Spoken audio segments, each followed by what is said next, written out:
Hey everybody, in this video tutorial I'm going to show you how to share and move project in CapCut.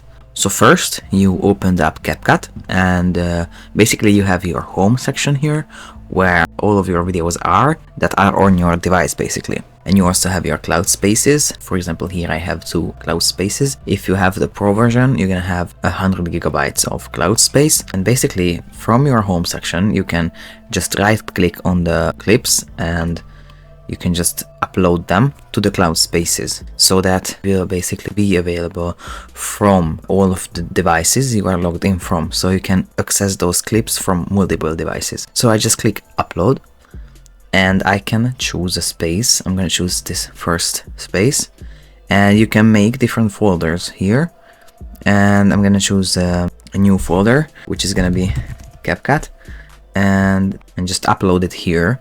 Click upload. And as you can see, it's being uploaded. It's gonna show that one item is being uploaded right now, and now it's done. And if you check your space now and check the CapCut folder, it's gonna be here. So if you want to move the project to a different folder or a different space, what you want to do is just to right click on the project and just click move, and here you will be able to see the folders. If I click on this first space, then I can choose from the different folders, or I can also choose from the different spaces in CapCut that I have.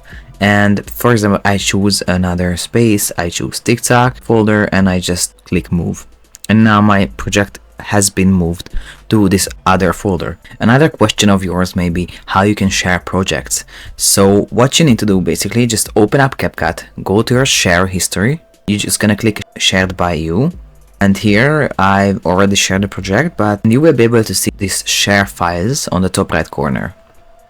Here you just need to choose a project you would like to share.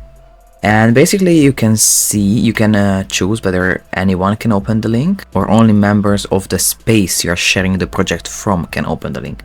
So now I'm gonna click everyone, and you just need to copy the link and paste it for somebody so that they will be able to access this project. Alright, so all in all, this is how to share and move project in CapCut. I hope you found this tutorial useful. If you want to get access to all premium CapCut features, you can try out CapCut Pro for 7 days for free by clicking the link in the description below. Also, check out our CapCut video editing for beginners ebook that you can also download for free. And last but not least, have a look at our other video editing tutorials, resources and deals in the video description as well.